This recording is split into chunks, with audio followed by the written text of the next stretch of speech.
இன்றே டவுன்லோட் செய்து உங்கள் ஃபேவரட் ஷோக்களை என்ஜாய் பண்ணுங்க. அம்மா கிட்ட நான் கர்ப்பமா இருக்க விஷயத்த எப்பதான் சொல்ல போறேன்னு ஒன்னும் புரியலங்க. எல்லாத்துக்கும் ஒரு கால நேரம் வரும் ரோகு. அது வரைக்கும் நம்ம பொறுமையா இருக்கணும். வாரவதி அக்கா, உனக்கு இப்ப சந்தோஷம் தானே? அம்மா கிட்டயும் ஆசீர்வாதம் வாங்கிட்டேன். எனக்கு ரொம்ப சந்தோஷம் தான் ரேவதி. 3 வருஷமா குழந்தை இல்லாம கஷ்டப்பட்டோம். குழந்தை உண்டாகியும் அந்த சந்தோஷத்தை அம்மா கிட்ட சொல்ல முடியல. ஒரு பொண்ணு கர்ப்பமாகி முதல்ல அந்த விஷயத்த புருஷன் கிட்டையும் அப்புறம் அம்மா கிட்டையும் தான் சொல்லணும்னு நினைப்பா. ஆனா அம்மா கிட்ட இது வரைக்கும் என்னால சொல்ல முடியல. அவங்க பச்சையில மருந்து கொடுத்து ஆசீர்வாதம் பண்ணதுக்கு அப்புறம் தான் அந்த வருத்தம் எல்லாம் போயிருக்கு.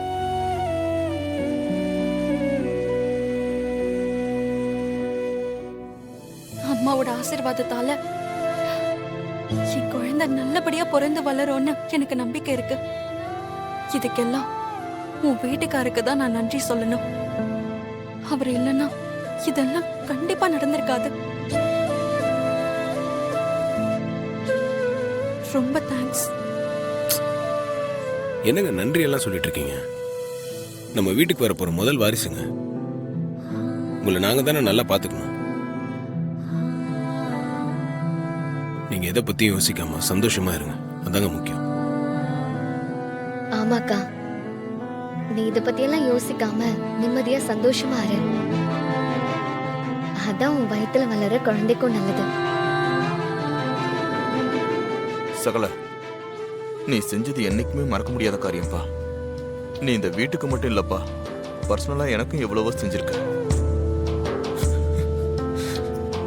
இவ்வளவு நாளா நான் இதை சொன்னதில்லை. எனக்கு தம்பி நீ யாரும் இல்லப்பா. உன்னதாப்பா என் தம்பியா பாக்குறேன்.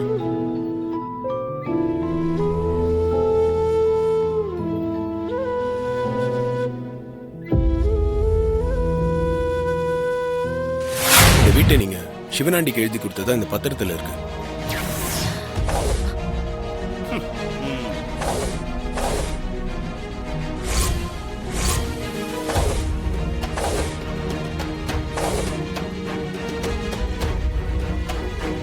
என்ன மாப்பிள்ள சொல்றீங்க? நான் ஏன் இந்த வீணா போன ராஸ்கலுக்கு இந்த வீட்டை எழுதி கொடுக்கணும்? அப்படிதான் இந்த பத்திரத்துல இருக்கு. கொடுங்க மாப்பிள்ள.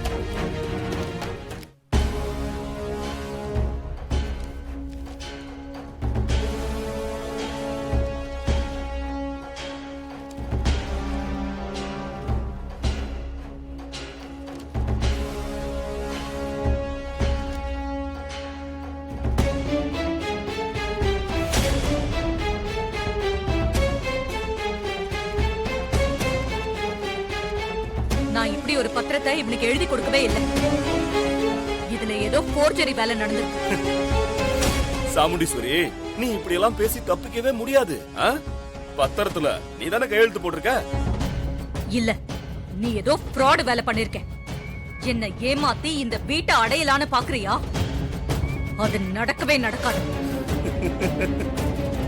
சாமுண்டீஸ்வரி, பத்திரத்துல நீ கையெழுத்து போட்டு நான் உன்னை ஏமாத்துறேன்னு சொல்றியே, இது உன் கையெழுத்து தானே? ஆமா, இது ஏன் கையெழுத்து தான். ஆனா நான் போட்டது மகளிர் ட்ரஸ்ட் உன்னோட பத்திரத்துல தான். ஸ்கூலுக்கு பக்கத்துல இருக்கிற 2 கிரவுண்ட் நிலத்தை நான் அந்த ட்ரஸ்டுக்கு எழுதி கொடுத்தேன். இந்த வீட்டை நான் யாருக்கும் எழுதி கொடுக்கல. அட, என்ன புதுசா கதை விடுற? நீ எனக்கு இந்த வீட்டை எழுதி கொடுத்துட்டு இப்ப ஏதோ ட்ரஸ்டுக்கு எழுதி கொடுத்தா அது இதுன்னு சொல்லிக்கிட்டு இருக்க. மரியாதையா குடும்பத்தோட வீட்டை காலி பண்ணிட்டு வெளியே போங்க. ஏய், நான் தான் வீட்டை உனக்கு எழுதி கொடுக்கவே இல்லைன்னு சொல்லிட்டு இருக்கேன். ஏதோ கோல்மால் பண்ணி பத்திரத்தை உனக்கு சாதகமாக்கிட்டா அது உண்மையாயிடுமா? முதல்ல நீ வெளியே போடா. 24 மணி நேரத்துக்குள்ள உங்ககிட்ட இருக்கிறது போலி பத்திரம் நான் நிரூபிக்கிறேன்.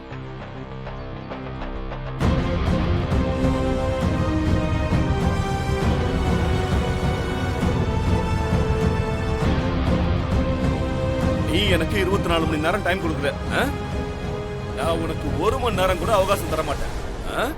எல்லாரும் வீட்டை விட்டு கிளம்புங்க. ஏன்? உண்மையை நிரூபிச்சிருவேன் பயமா? ஏய், யாருக்கு பயம்? அதெல்லாம் ஒண்ணும் கிடையாது. அதுவும் உங்களையெல்லாம் பார்த்து நான் எதுக்கு பயப்படணும்? அப்புறம் என்ன, டைம் தர்றதுல உங்களுக்கு என்ன பிரச்சனை? அவனே, இவனால நம்மள ஒண்ணு கிழிக்க முடியாது மவனே. 24 மணி நேரம் தானே, கொடுத்து பார்ப்போம். என்ன பண்றான்னு தான் பார்ப்போமே. அப்படியா சொல்றீங்க? ஆமாட்டா மவனே. இந்த பார், உனக்கு நான் 24 மணி நேரம் டைம் தரேன். அப்படி உன்னால நிரூபிக்க முடியாம தோத்து போயிட்டா என்ன பண்ணுவ? நான் தோக்க மாட்டேன். நியாயம் எங்க பக்கம் இருக்கு. தம்பி, சும்மா ஜகாலாம் வாங்காத. தோத்துட்டா என்ன பண்ணுவ சொல்லு.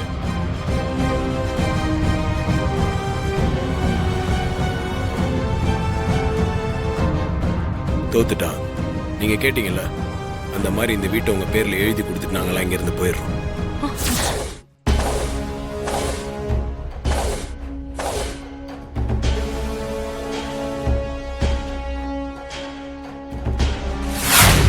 சபாஷ் டாமாவனே, அந்த சாமுண்டீஸ்வரிக்கு ஒரு ஷாக் ட்ரீட்மெண்ட் கொடுத்திருக்க. இத அவ கொஞ்சம் கூட எதிர்பார்த்திருக்க மாட்டா. அவ மட்டும் இல்ல காளியம்மா, மொத்த குடும்பமும் அப்படியே அதிர்ச்சியில உறைஞ்சு போச்சு. ஆமா சித்தி, நான் பத்திரத்தை அந்த சாமுண்டீஸ்வரி முன்னாடி தூக்கி போட்டதும் அப்படியே அவ ஆடி போயிட்டான்.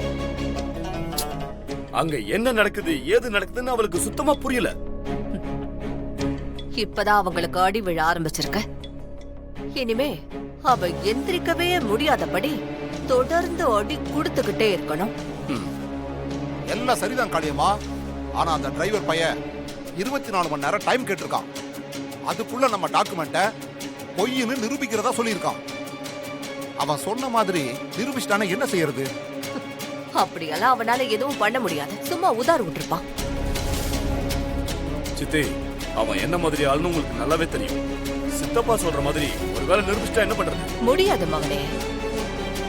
டாக்குமெண்ட்ல கையெழுத்து வாங்க போன அந்த 2 பேரும் நம்ம கிட்ட இருக்கிற வரைக்கும் அந்த டிரைவர் பயலால எதையுமே நிரூபிக்க முடியாது. ஆமா சித்தி, இப்ப அந்த 2 பேரும் எங்க இருக்காங்க? அவங்க இருக்க வேண்டிய இடத்துல பத்திரமா இருக்காங்க. அதுதான் எங்கன்னு சொல்லு காளியம்மா. அவங்க எங்க இருக்காங்கன்னு எனக்கு மட்டும் தெரிஞ்சா போதும். வேற யாருக்கும் தெரிய வேண்டிய அவசியம் இல்ல. தெரிஞ்சா தேவையில்லாத சிக்கல் தான். அதனால அவங்க எங்க இருக்காங்கன்றது என்னோடவே இருக்கட்டும். அதான் உங்களுக்கும் நல்லது. சரிங்க சித்தி, அவங்க பத்திரமா இருந்தா சரிதான். மவனே, நாளைக்கு காலையில அந்த சாமுண்டீஸ்வரியோட மொத்த குடும்பமும் நடு ரோட்ல நிக்க போது அத நாம ஆசை தீர பார்க்க போறோம். சித்தி, அது மட்டுமல்ல, அந்த வீட்டுக்குள்ள போய் அந்த சாமுண்டீஸ்வரி சேர்ல நானும் எத்த போய் உட்கார்ந்து அத பார்த்து அந்த சாமுண்டீஸ்வரி வெந்து சாகணும். நாளையில இருந்து அது உன் வீடு மவனே. நீ என்ன வேணா செய். உன்னை யாரும் எதுவும் கேட்க முடியாது.